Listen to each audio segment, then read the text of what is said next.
Assalamualaikum warahmatullahi wabarakatuh. Saya Rizky Ramadhani dari PGM 3 dengan NIM 0306212170 akan mereview materi dari mata kuliah Administrasi Pendidikan pada kelompok 7 dan kelompok 8. Baik, langsung saja pada materi pertama, yaitu materi pada kelompok 7 dengan judul Memahami Pengawasan dan Evaluasi dalam Administrasi Pendidikan. Yang pertama itu adalah pengertian pengawasan. Nah, pengawasan menuntut kepada para manajer untuk menggunakan kewenangan mereka dalam rangka menjamin bahwa tindakan pekerja sesuai dengan tujuan dan aturan organisasi.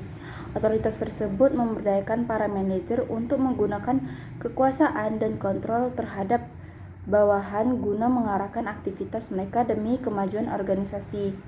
Posisi bawahan dituntut untuk senantiasa dapat melaksanakan tugas dan fungsinya dengan berhasil oleh atasannya sesuai kewenangan atasan yang ada dalam organisasi.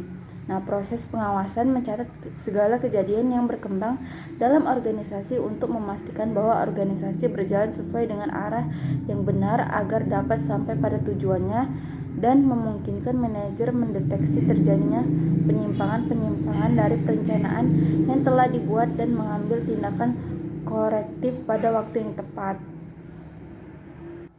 Adapun tujuan pengawasan sebagai berikut. Yang pertama, menjamin ketepatan pelaksanaan sesuai rencana, kebijaksanaan dan perintah. Kedua, menertibkan koordinasi kegiatan. Ketiga, mencegah pemborosan dan penyimpangan.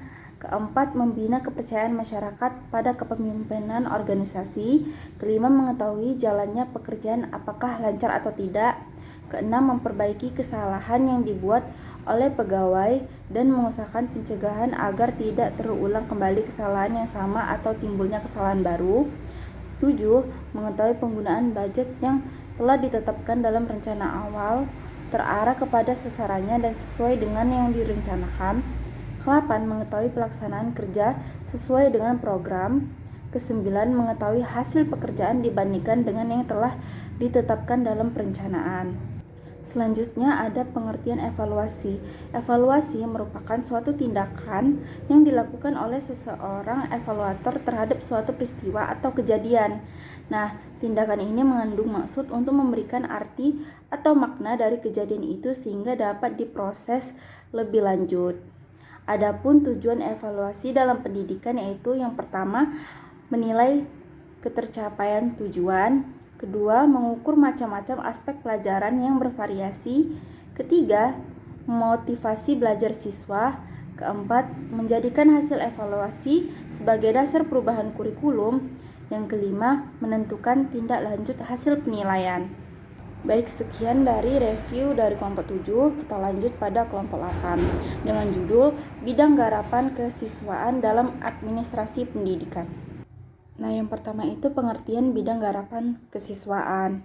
Nah, bidang garapan kesiswaan memiliki pengertian yaitu kegiatan untuk mengurusi peserta didik atau siswa dalam rangka menunjang proses pendidikan. Nah, berdasarkan asal kata, pengertian manajemen peserta didik merupakan penggabungan dari kata manajemen dan peserta didik. Lalu selanjutnya itu tujuan bidang garapan kesiswaan. Tujuan bidang garapan kesiswaan adalah mengatur kegiatan-kegiatan peserta didik dari mulai masuk sekolah sampai lulus sekolah. Pengaturan kegiatan peserta didik tersebut diarahkan pada peningkatan mutu kegiatan belajar mengajar baik intra maupun ekstrakurikuler, sehingga memberikan kontribusi bagi pencapaian visi, misi, dan tujuan sekolah serta tujuan pendidikan secara keseluruhan. Nah, tujuan lainnya ialah untuk mengatur sama penyelesaian tugas-tugas yang berkenaan dengan siswa tersebut. Melalui pengaturan ini diharapkan semua tugas yang berkenaan dengan siswa berlangsung secara efektif dan efisien sehingga memperlancar pencapaian tujuan lembaga pendidikan serta siswa yang mengalami masalah. Dengan demikian, administrasi kesiswaan di sekolah disusun untuk memberi petunjuk bagi penyelenggara dan pengelola administrasi kesiswaan dapat tertib dan teratur sehingga mendukung tercapainya tujuan sekolah. C. Ruang lingkup bidang garapan kesiswaan. Yang pertama itu mengolah peserta didik atau siswa. yang dimana aspek-aspeknya itu yang diperhatikan: perencanaan peserta didik baru, penerimaan peserta didik baru, orientasi peserta didik baru, penempatan peserta didik baru, layanan bimbingan dan konseling peserta didik, pembinaan kegiatan ekstrakurikuler, dan pembinaan organisasi siswa intrasekolah atau OSIS. Lalu selanjutnya itu ada tenaga pendidik, kurikulum, sarana dan prasarana, dan tata laksana. Baik, saya rasa cukup sekian review dari materi kelompok 7 dan kelompok 8. Jika ada kesalahan saya mohon maaf. Wabillahi taufiq wal hidayah. Wassalamualaikum